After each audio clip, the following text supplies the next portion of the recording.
Again, it's marketing and sales for new developments and acquisitions. It's all in the data, and that is true. In this session, Kyle Gardner, Chief Operating Officer of NIC MAP Vision, will walk you through building a hypothetical strategy for brand new property and newly managed community by using specific location data, including supply and demand, customer demographics, and competitive pricing and optimizing professional referrals. Please all help me welcome Kyle. So, good morning. My name's Kyle Gardner. I'm the Chief Operating Officer of NIC MAP Vision, and I live and breathe senior living data every day. We're living what's called the information age. It kind of makes sense, right? There's so much information and data available to us now that wasn't accessible 20, 30 years ago. Everyone in this room has a computer in their pocket. I bet your car can drive itself to some extent, and there's so much more happening in our world. But when the data comes at you from every which way, from every source, and everyone seems to be selling you a data product, how do you tell what's good? How do you sift through it and make sense of it all? Oftentimes, I think good data is missed or underutilized because we're overwhelmed. As a dad of a new 4-month-old, I feel this every day. With information coming at me from books, targeted social media ads, even strangers in the grocery store, it's a lot to take in. And oftentimes, I find myself just sitting back and thinking, what the hell am I supposed to do with all of this? And I'm sure some of the parents in the room can resonate with that. Don't get me started on the data that happens to come across our desk in senior care. As an operator, you guys have a hard job. You're forced to sift through data like demographics, pricing information, care strategies, medical plans, online branding. You have to be an expert in 10 different business lines in order to do one job, and that's a lot to take on. Creating a strategy for a brand new building in a new market requires looking at really intense data sets and trying to figure out very quickly what's worth listening to and what you should avoid. And data matters, especially the good data. It takes uncertainty out of the equation. It lets you rely upon something that it gives you confidence to rely upon something that's going to help move you forward. Now, when my wife and I were expecting, she read a lot of books, and I really didn't read anything. And so recently, my 4-month-old daughter, she went through a sleep regression, and admittedly, I had no idea what to expect. I didn't know how to help. I wasn't really sure what to do next. I was kind of useless. But then I found this app called Wonder Weeks, and it took all the guesswork out of the equation. It was perfect for the parent who didn't read the manual. It digested a bunch of research and information into a format that was easy for me to use. Now, I know we're at a senior care conference and not one for new parents, but hear me out. This translates to our day jobs. NIC MAP Vision is a data company that brings information to our clients for every market in the country. We cover supply, demand, healthcare, sales and marketing activities. We even have portfolio management strategies and tools available. Our goal is to take the guesswork out of the equation and give you confidence to make decisions faster and more confidently. Today we're going to cover 3 things. We're going to talk about the importance of data in your decision making, what NIC MAP Vision is seeing happen at the market level, and how to put all of this into context and put it into action. So let's start with the importance of data. There are no ifs, ands, or buts. We need data in order to operate. Most of the time, when people ask a question, the first thing that's going to be responded to is, where can I get data? Or how are you thinking about that question? Our industry also has a little bit of a data problem. Because we're still relatively new compared to other real estate verticals, we don't have all the bells and whistles available to us that hotels or office or multifamily do. And I'm sure some of you are tired of hearing those comparisons because we have grown a lot over the last few years. But in the hotel space, with a few clicks of your mouse, you can find the rate for any building in the country. You can't really do that for senior housing. And the level of transparency that other industries have gives you a tremendous amount of flexibility in your strategy and in your preparation for all of the different challenges you have to overcome. Now, I'm not saying we're going to get to that level of transparency anytime soon, but I do think there is data available to you now that you can and should utilize. Having that higher quality data is going to take the guesswork out of your workflow, and it's going to help you understand the big picture in front of you. So let's look at a couple national level stats, and we'll kind of work our way from the national level down to the building level. In the third quarter of 2022, we saw an occupancy of 83.1% for senior housing communities across all 140 NIC MAP markets. That's an increase of 290 basis points quarter over quarter. For majority independent living communities, occupancy was up to 85.4%, an increase of 187 bips quarter over quarter. And for majority assisted living communities, we were up to 80.6% occupancy, a 399 basis point increase. Now, when we look at the revenue side of the equation and we take a look at rents, senior housing rents were up to $4,553. That's a 4.4% change year over year, so a little bit different from the last slide. Majority independent living was up to $3,638, a 420 basis point change year over year. And then finally, majority assisted living was up to $5,617, a 4.6% increase. Now focus on that last number for a moment. That's a record high for the data that we have over the last 15 plus years, both in terms of absolute rent, and it's also the biggest year-over-year change that we've seen in the market. Now, that might not be surprising given the inflationary environment we're in, the changes to labor, and all the other economic conditions, but it helps give us context of where we're going from a broad spectrum. If we scope down our focus from the top 140 markets to the 31 largest markets that NIC MAP covers, which we refer to as the primary markets, we can see that occupied units for assisted living hit an all-time high last quarter, with 270,000 units being occupied. Now, COVID reared its head and slowed down our momentum. You can see that in the data, but we're back to where we were a few years ago in terms of occupied units. Now, that's not an occupancy rate. There has been new supply coming online that's really changed the dynamic and the percentages, but I think it's important to give perspective to some of the absolute numbers because those are still impressive. Now, not every market is feeling great. COVID is still affecting us. Some markets are still recovering. Some markets have recovered. And what this chart is showing you is the 31 largest markets in the country. The bottom of the gray line is where the trough was for COVID. The top of the line is the pre-COVID number, and the black line in the middle of each box is where they are today. So the largest markets in the country are still trying to get to pre-COVID levels, but we've all made a little bit of progress from the worst of it.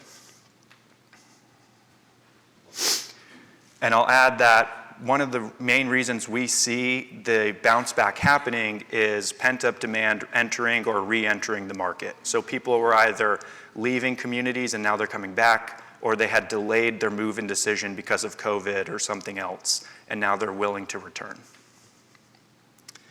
If we expand out a little bit and look at the top 100 markets in the country, what we call the primary and secondary markets, and we look at them from January 21 to July of 22, based on NIC MAP's 3-month rolling intra-quarterly data set. 92 out of 100 markets showed positive improvements in that time frame. 92 out of 100, that's amazing. 2 were flat and 6 were down in that time frame. The future holds a lot of opportunities for us as an industry, and especially for you as an operator. From 2010 to 2030, demand for senior housing was expected to double, with most of that demand growth happening in the next 6 to 7 years. From 2030 to 2060, it's supposed to double again. We hear the phrase of the demographic boom or colloquialisms like the silver tsunami, but in reality, older people are about to come into a range that would qualify them for our services, and we're still vastly undersupplied as an industry to support that. So more growth is needed, and navigating that is going to be difficult for any one business because we're going to have to accomplish that growth and provide those services collectively, even though many of us are running only a few buildings. Now, everything we've been talking about to this point is at the national level, which is important. It kind of guides you of where we're headed, but it's hard to act in your local market based on national stats. We all know that senior housing is a local business. It's one that can be managed effectively by regional teams, even the very largest in this space to have regional strategies in place. Let's say you're running a dozen buildings in North Carolina. Everything's going well, and by all accords, your team's kicking ass. You're doing so well, your CEO rewards you by giving you more work and putting you in charge of 5 buildings in Florida. Maybe you've never operated in Florida. Maybe you've never even worked there before. It's a whole new experience for you. So what are you going to do? Where do you start? Trying to operate in a new market and in a new building without reliable and transparent information is kind of like raising your hand in the air and trying to figure out which way the wind is going to blow. It's difficult. You might be able to figure it out, but you might not. So there's 5 important questions that I think data can help you answer, and we're going to walk through them, not only what they are, but how to get the data. The first question is, where do residents originate from? In our industry, the typical standard draw area, the primary market area that investors use when they're doing their underwriting and what you hear about in board meetings, is a 10-minute drive time, or a 10-mile radius or a 15-minute drive time. These are kind of the standards. But that's sort of an assumption. In reality, it's going to vary from market to market. Using something like NIC MAP Vision's resident origin data, we can identify where both you and your competitors are getting your residents from. So here's an example of a resident origin heat map. And let's see if this laser pointer works. So the green and yellow dots on the map represent where people lived before they moved in to a single property. This heat map is for a single community. If I click, we get some arrows that come back on the screen and give us context as to where people are coming from and where they're moving into. Now, if you're managing this building, that's amazing. If you're competing with this building, it's even more powerful. But the value is not in just the heat map for a single property. When you aggregate this type of data across several properties or thousands of properties, you can uncover the behavioral economic consumer choices of your seniors and figure out where they're moving from and where they're moving to. The aggregate analysis unlocks decision-making power. Here are the top locally driven counties in the country. Now, it's kind of hard to see, but on the far left is Mahoning, Ohio, where 72% of residents in that market lived within 10 miles of the senior housing community in which they now reside. 3/4 of their residents came from within 10 miles of the building on average. The black line on the right is the nationwide average of 52%. So yes, for some markets, 10 miles is the standard, but not for all. Here are the top 10 relocation-driven counties in the country. Washington, D.C. is on the left, with 55% of residents coming from more than 50 miles away from their community. 55% of residents moved over 50 miles away from their home to the community that they now reside in. What would you change about your marketing plan if you knew that half of your resident base was coming from a different state? That's pretty powerful information, isn't it? And the national average, by the way, is on the far right at 25%. Now, some of the counties on those charts were relatively small, so let's look at 10 relatively large counties. We've got things like Harris, Texas, San Diego, Los Angeles, Allegheny, Pennsylvania. These are markets that are big in population and big for senior housing. The left, the blue chart, shows you the average percentage of senior housing residents sourced from within 10 miles of their building. The gray shows you the percentage of residents sourced from within 10 and 50 miles, and the yellow shows you residents sourced from 50 miles away or further. Just comparing Harris, Texas, and I'm going to mispronounce this county, but Cuyahoga, Ohio, you can see a material variance of something about 20% difference between the in-market reliance for those communities. Question number 2, what are the psychographics in the market? Now, psychographics are the study and classification of people according to their attitude, aspirations, and other psychological criteria. That's a textbook definition, literally. It's kind of dull, but it's important to know, and here's why. Care needs are often the reason why people move into our communities. We are a care-based setting, but I really believe that the value that they perceive they're receiving from our services is why they stay, and that's informed by psychographics. Now, Experian is one of the largest data providers of this type of information, and we've partnered with them to bring psychographic data to the senior housing industry. Thanks to data from Experian, we can easily figure out things that matter to those most in the market area. Their preferences, their social needs, their family structures, their financial wherewithal, and more.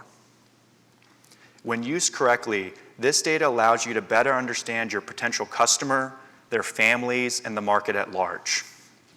More than that, you'll be better equipped to plan the activities and the events that are going to resonate with the people that you're currently serving. And I bet every one of you has a really strong grasp of the people living in your building today, having met with them and built rapport with them. But I'm talking about looking at data on a massive level, beyond just the community that you live and breathe in. I'm talking about looking at the market around you, looking at buildings that you're going to be responsible for in the future. How do you get a head start on knowing who your resident is, knowing who your family members are before you've even talked to them? All of a sudden, by having this data available to you, your community is now the one most closely aligned to the preferences and desires of the people that you're trying to serve. Think of this as a tool that gives you a 360-degree view of your target market. So here are some of the most prominent psychographic personas for Pinal County, Arizona, which is part of the Phoenix Metro. Now bear with me because Experian came up with all these nomenclatures and the naming conventions. This was not me. But the two highlighted in red, the one at the top is called C12, Golf Courts and Gourmet, and the one in the middle is Q64, Established in Society. So for shorthand, I'm just going to call these C12 and Q64. These psychographics make up about 1/3 of the total senior population ages 80 and older in this marketplace. But their preferences are vastly different. From an income basis, C12 represents 32% of all financially qualified seniors age 80 and older, and Q64 represents only 6%. So they went from representing equal parts of your target demographic to having an outsized preference for C12, leading to potential success for your building. And it gets deeper from that. So here's a couple data points from Experian, and there's honestly so much data that they make available to us and to our partners that won't fit on a PowerPoint screen, and if I tried to put it on there, all of you would fall asleep. So I'm going to try and summarize some of it, and you'll just have to bear with me as we navigate through this. The incomes are drastically different for these two cohorts. C12 is a high-income family network, where average household income is around $200,000 to $250,000. Q64 is a more modest income household with values of around $30,000 to $35,000 in income. It's hard to see on the screen, but and let me use the laser pointer. Over here on the right are channel preferences for communication. And underneath each of these icons is an index score. And that index score tells us how likely someone in this cohort is willing to accept information through different channels. So C12, their strongest communication channel is email. They are twice as likely to engage with email as a typical household. Q64 has a value of 10. So they are 1/10 as likely to engage with email as a typical household. Very different. If you wanted to engage with Q64, you would move into physical mail or direct mail, something that they can touch and receive, newspapers. You guys have a strategy for this. You know what I'm talking about. But it's kind of interesting when we look at the other items that are on the screen. It's hard to see from the icons, but there's television, direct mail, there's movies, text messages, emails, social media. Every channel except physical mail and email is below average for these cohorts. But C12 is 4 times as likely to engage with social media as Q64 is. So if you were trying to use a second or a third channel to engage with the audience, knowing how to prepare your message and where to tailor it to is going to be really powerful. Now, you're the marketing professional. You know better than I of how to speak to these people. But are you putting your message in the right channel for the right person, or are you hoping that you have kind of a plan that's going to connect? There is a difference. Now imagine you have this data for all of the residents in your communities, their family members, their adult children, and the market at large. I'm going to ask for a couple examples if we have anyone willing to raise their hand, but what's one aspect of your marketing plan that you would change based on this type of information? If you knew detailed information about these individuals' communication preferences, about the channels in which they engage in, about the social activities that they want to go after, what's something that you would look at and consider changing on a community-to-community basis? So if I'm understanding that correctly, like what you just showed us, that Phoenix market, we should plan more events if we're trying to look at the consumer 80 plus around golf and gourmet. And we should use our email marketing tool to get the information out to them, communicate with them. Spot on, yes. And for jumping in, we're going to hook you up with a NIC MAP Vision water bottle, so thank you.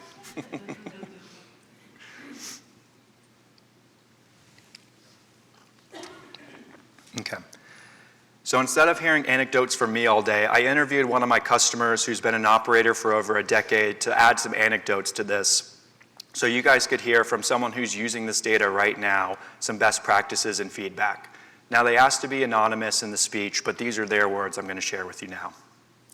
I asked my client, what would you expect your VP of sales to do once they had the psychographic data in their toolkit? And here's what they told me. All communities are dependent upon the location that they're in and the people around them. If we don't know exactly who they are, then we're just hoping that we have the right message for the right person at the right time. But with the psychographic data, we can market clearly and easily connect with the people in the way they want to be engaged. I would expect my sales team to gain an understanding of the personas in a market and in my community, and then try and think through, where are these personas going to manifest? Where can I find them in the area? Once we figured out where to find them, maybe it's a country club, a community organization, or something else, then we're going to go and meet with those people. It sounds simple, and it really is. It doesn't mean it's easy, but it's simple. People who need and are shopping for senior housing, sometimes they're scared, they're nervous, or they don't know where to start. So by having those community events, my operator client told me they're able to leverage the expertise of their team, have education sessions, have fun sessions to connect and start building rapport step by step. Additionally, use the psychographics to identify channels where sponsorship opportunities or monetary opportunities can come into play. Can we put our brand somewhere that's going to make a change and connect with these people? Question number 3. What are the acuity rates of this market? Now, demographics are part of the equation, and the other part is the need for care. When planning our go-to-market strategy, we need to consider the residents' acuity.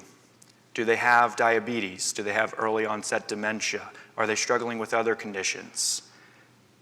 And that information is helpful. Yes, you're going to get that at the resident level when you're doing your intake form and you're creating care plans. But I'm talking about more of a macro view, a market level view. How do you prepare for the needs of a market before you've even met anyone who lives there? How do you think about that from the corporate perspective? By analyzing Medicare claims data, cross-referencing that with the senior housing location data that NIC MAP Vision has, we're able to analyze not only the senior population who lives at home, meaning not in a community, and the senior population that lives within your communities. So there's 2 data points I'll highlight on these next 2 slides. This is showing you the rate of Alzheimer's among the Medicare population in the 31 largest metros in the country.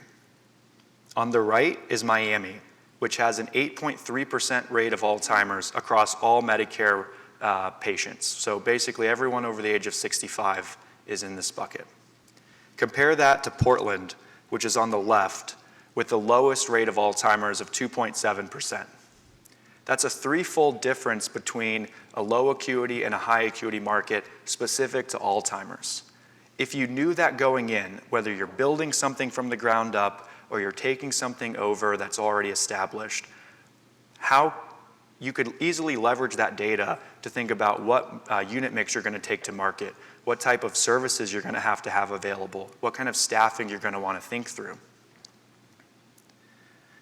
Next, let's look at HCC scores.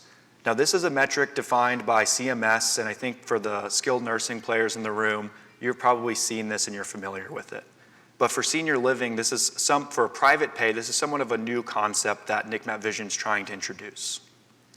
HCC scores are a measure of the cost of providing care based on the acuity of the patients.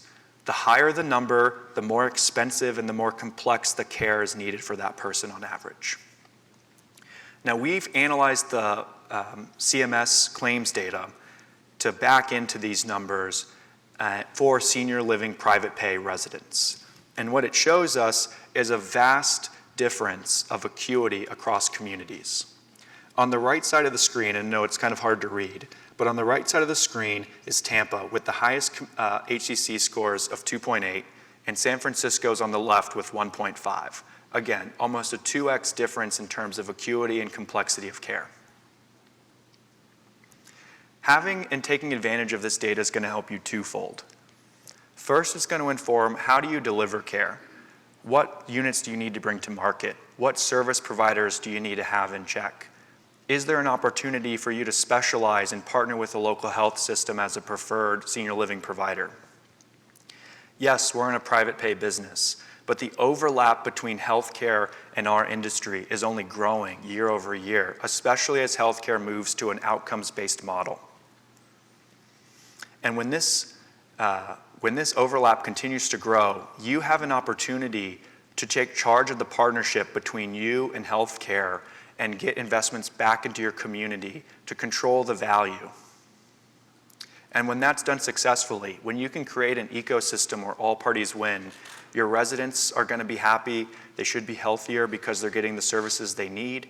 Your healthcare partners will be happy with new revenue streams and good margin, and you'll be happy because of the improved healthcare outcomes. Hopefully your healthcare partners are reinvesting back into your space, and then it's just a positive result for all included. Unfortunately, a lot of the executives that I've talked to on this topic, they don't think about it as strategically as they want to. And most of the time it's because they don't have all the data they need to get started. Secondly, these data sets are helpful for identifying the right partner to work with from a healthcare spectrum. Having the right partner in place is going to enable you to drive healthcare outcomes, improve length of stay, and that's going to help your bottom line. Now, I asked my operator client for a couple anecdotes on this topic because they've taken our data and just really gone deep with it and tried to figure out how to leverage this in a sophisticated and thoughtful way. And here's what they told me.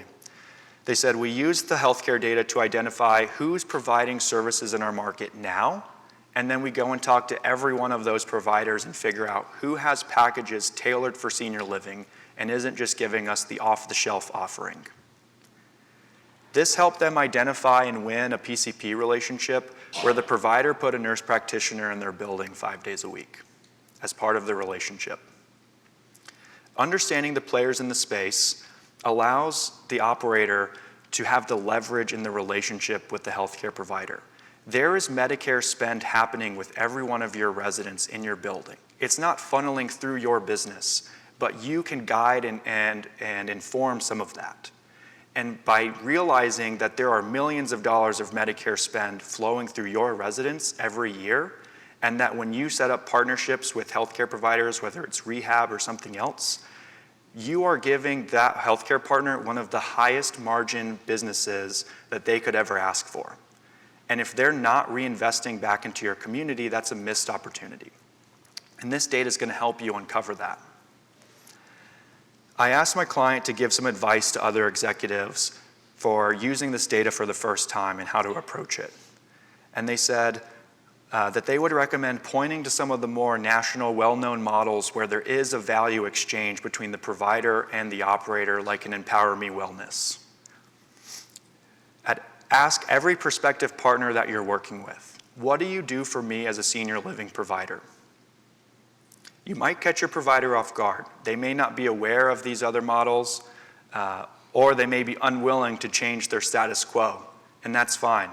But once you've talked to everyone available to you, you'll at least have the options and the know-how of where to proceed from there.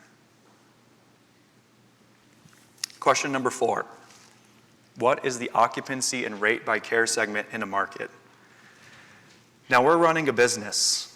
Our goal is to make money. That's absolute. But our pricing strategy needs to be informed by what's going on in the market, which is why this is point number 4 and not number 1. In a perfect world, we would charge enough rent, a high enough rent rate, that we'd maximize NOI and occupancies would be stable. Our investors would sing and dance, and maybe they'd send us some champagnes and tombstones, but it's not that easy. Wouldn't it be helpful, though, and make our lives a little bit easier if we could look at all of our competitors' rate and occupancy? In the hotel world, they do that on a daily basis, and they can adjust pricing like that. In our world, I think operators, at least a couple I've talked to, are changing rates maybe once a year. How do we become more nimble? How do we improve our ability to respond to what's happening? Sure, we can look at the national data points that we've already talked about today, but there's so much nuance baked into those numbers, it's really hard to take that down to the market level. So let's look at some market stats. Of all 140 NIC MAP markets, here are the top 5 markets and bottom 5 markets for assisted living occupancy. Hammond, Louisiana is the #1 market for occupancy at 94.9%, with rates of $3,236. Napa, California is at the bottom of the list with with occupancies of 64.2% and rents of $5,767. Now there's a lot of markets and communities in between, but here's kind of the top and bottom of the list. When we move to independent living, we see a similar story. Racine, Wisconsin is the #1 market at 99.1% occupancy and rents of $1,466. And at the bottom of the list is Saginaw, Michigan, with occupancies of 70.4% and rents of $3,250, a pretty big discrepancy. Now, these markets are all different shapes and sizes, and sometimes it's hard to compare something like an LA or an Atlanta to Saginaw, Michigan, or something of that nature. But every market is going to have its own dynamics, and that's the point. You've got to be aware of what's happening around you. Being able to benchmark yourself creates an immense value for you when you're negotiating with your investors. Now let's move to question number 5. We know how we're going to price our offering, we know who we're going to position it to, and we know where to find our individuals for our target demographic. Now in 2019, Smash and Whittington Consulting did a survey to uncover the pains of senior housing operators. And the #1 pain of survey respondents was lead generation. Now this was 2019, so it's a couple years ago, and the pandemic's reared its ugly head since then. But let's assume for a minute that this holds true. We all know the value of digital marketing and maximizing our brand presence online, creating unique digital experiences. We all know the power of a friends and family referral, how that can help drive rapport and relationships with new prospects. But those are channels that are owned by either the corporate team or they're inconsistent and hard to rely upon. So what's something our communities can do to act within the local market? The channel I would recommend investing in is referral sources, local businesses, centers of influence already serving older Americans. Doctors' offices, funeral homes, fire stations, country clubs, Rotary clubs, the list goes on and on. And I bet everyone in this room already has a quota assigned to their communities for doing just this. I would also bet some of you are frustrated by the results in the way that that community engages with their referral sources. Is it inconsistent? Is it not happening? Is it not being logged in the CRM? Who knows? But let me ask you this. Are you using a sales enablement tool to identify, prioritize, and persuade referral sources to partner with you? Googling businesses near me doesn't count. I'm talking about a professional system for working with this channel. Think about all the resources you put into digital. Think about all the resources you put into your direct mail. Are you arming your communities with the same level of sophistication for this important channel? Let me give you an example. Using healthcare claims data, sales enablement tools, and geospatial analysis, NIC MAP Vision can identify businesses and medical professionals within 5 miles of any community in the United States. Once identified, we can then prioritize those medical professionals based on service volumes, prescriptions, patient volumes. We can even see which physicians are currently working with senior living residents. From there, we prioritize the list based on large prescription volumes, medical specialties, or other factors. And so you've taken a long laundry list of potential partners, and you've summarized it down to 5 or 10 businesses that are nearby that you want your community to invest in. Yes, you're probably gonna cut and paste some of the strategies of go and take breakfast to these folks, introduce yourselves, invite them to come to the community and have lunch, get to meet your team. But instead of throwing darts blindly, become really targeted with your outreach. Put some data behind it. Let's get some more anecdotes from an operator on how they're approaching this. I asked them how they use referral data in their workflows and what are some of the benefits of it. For them, it takes the guesswork out of the equation. They told me, we use the referral data to identify 2 groups of potential referral partners. Number 1, who are providers that do not exhibit a consistent referral pattern? So who is someone who is a physician or a healthcare provider who's currently working with us, but is not sending us 100% of their lead volume? We look at the data to see what kind of volumes we could capture beyond what we already have, and then we go and we meet with that business and try and figure out how can we strengthen the relationship. The second group is we identify high-value specialty type medical professionals. Physicians who are treating a lot of seniors over the age of 80, physicians who are treating a lot of dementia patients. If you have an assisted living building and maybe you're looking at other chronic conditions like heart conditions or diabetes or kidney disease, things that would lead to a need for your care or that might correlate with your care, and then go and have conversations with these physicians. And lastly, and this is where I think a lot of the value is going to come for you guys, is how do you win those relationships? How do you convince these people to come and work with you? This is the advice that my client gives. Go to their office and try to meet with them. Surprise, surprise. But when you go and meet with them, bring some data with you that shows why you're better than the market average. They've created some collateral that basically shows an us versus the market average or us versus them comparison. They use a lot of third-party prepared data in that so that it can be objective. They'll include things like online review scores, state licensing survey outcomes, which sounds kind of odd. We don't want to air our dirty laundry, but if you have a really good survey and the rest of the market has a bad one, being able to highlight your success in providing care from the government, from the regulator, is a powerful mechanism for the doctor who lives and breathes regulations. Additionally, they'll bring healthcare stats like readmission rates and HCC scores. Again, things that have not traditionally been available for private pay, but NIC MAP Vision is trying to bring into the ecosystem for us to leverage, because those are metrics that the doctors speak every day. And so if we make it relatable to them, it makes it easier to convince them to work with us. Now, I have a couple of best practices for you if you're going to go home and create some of that collateral. So here's a couple tips. Number 1, keep it simple. Number 2, make it easy to digest. Number 3, be informative and educational always. You want it to be high level, you want it to be easy to digest in 30 seconds, and it needs to be approachable. And number 4, when you're doing the comparison, don't name names. Don't point the finger at your competitor down the street and say why they're bad. Keep the focus on your positive traits, on your positive outcomes, versus the average of the market for 2 reasons. 1, the person you're talking to may not even know that that provider exists. So why educate them to their existence? And number 2, we want to see winners. We want to work with winners. So keep the focus on your good traits. Okay. So I've thrown a lot of data at you on different topics, and we've gone deep into the weeds. But let's talk about how to use this in our daily workflows.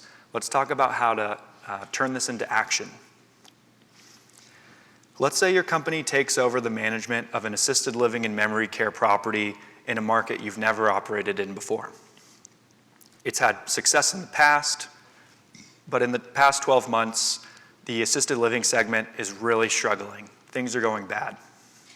Your CEO puts you in charge and gives you the mandate of get occupancy back to 90% or better. In this scenario, what do? Where do you get your data from? I would love to hear some input from the crowd of, if you're going to take on a job like this, where's someplace you're going to go to get the data? Is anyone willing to share?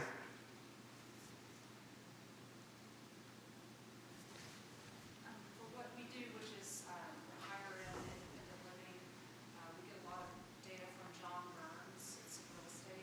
Okay, John Burns, thank you. Thank you for that. Yeah, go ahead. We pull the origin zip codes of current residents as well as leads in our CRM to give us a little bit of direction. Okay, so looking in the CRM, trying to inform what's going on there. Very good. Maybe you're getting data from your FP&A team. We use Medicare data. Medicare data, perfect. Maybe the investor you're working with has sent you some reports. Maybe you've got a data partner like NIC MAP Vision or someone else. Maybe you've asked your team to do the elbow grease approach and go to Google and research and research and research. There's a lot of options to get data out there.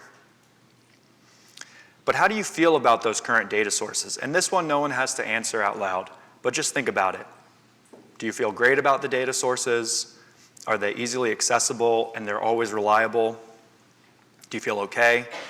Where they're available most of the time, but not always reliable? Or are things kind of bad? Where it's unimpactful or it's impossible to get? Answer that to yourself and be honest with you. Having never operated in a market before, having never operated in this market before in our scenario, having data and getting up to speed fast is going to be critical to your success. So when I talk to clients, here's what I typically hear what happens in those early days of takeover.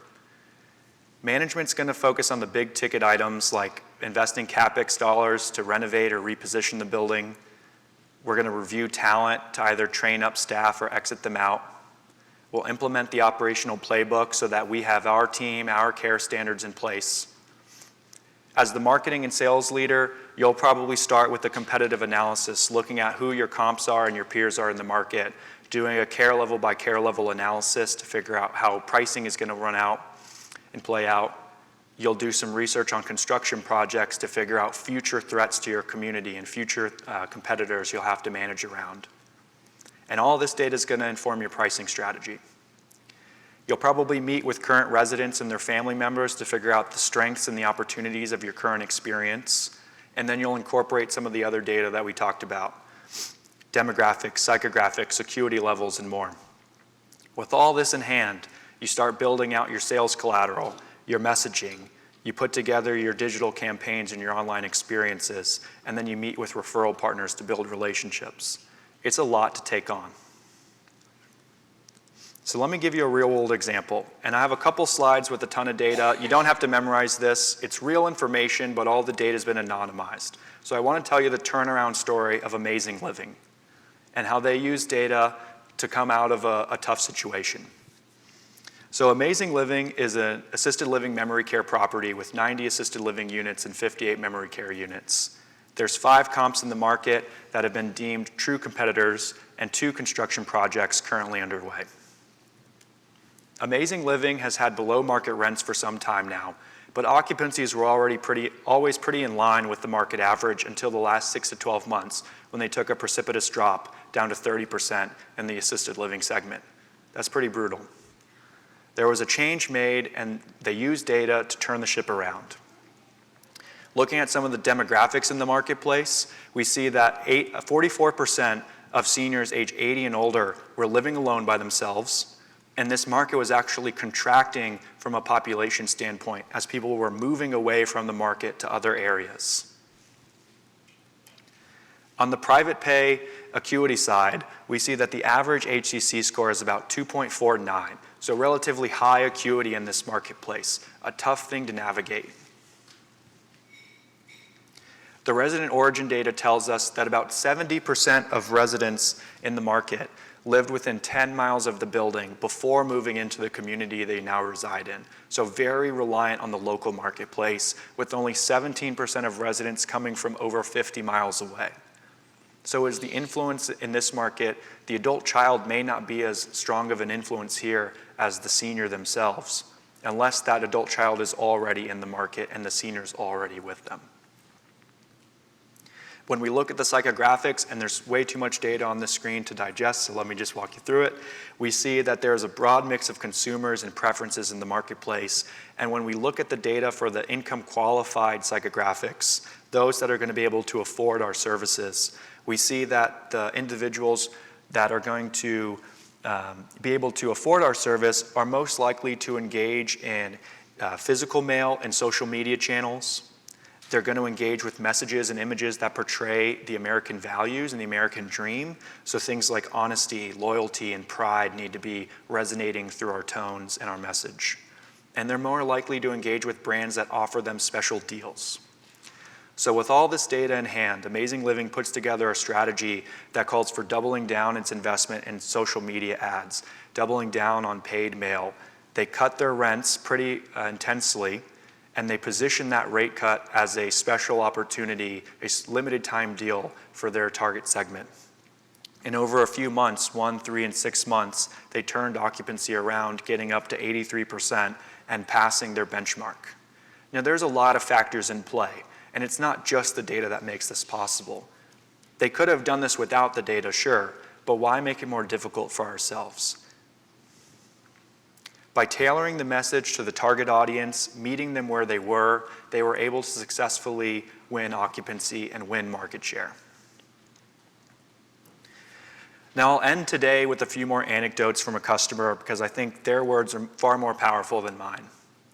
I asked my client, what part of your sales and operations world has been made easier by having data available to you? And they gave me 3 or 4 things. Number 1, they told me being able to rapidly prioritize and identify referral source outreach is a big one. We went from having guesswork and inconsistent strategies at every building to having a strong methodology for every community that we operate. We're able to create an objective understanding of who the people are in our market, how they want to be connected to, and where we should be able to find them. And that's enabled us to connect with them on levels that we otherwise wouldn't have been able to. We're no longer working in a one-size-fits-all strategy. We're able to tailor all of our marketing and our sales pitches to the community that we're in. Sure, we start with a common playbook, but everything is tailored down to the last sentence. And lastly, being able to benchmark ourselves against our competitors in the market at large.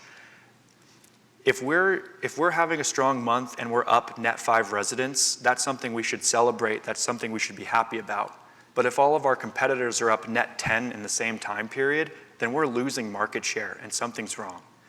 So having the context is powerful. It helps us tell the story of what's going on around us. I want to thank you all for sitting with me this morning. I hope you've had a lovely Smash conference and you got to enjoy some of the tacos and tequila last night. I'll be around if you have any questions, and thank you.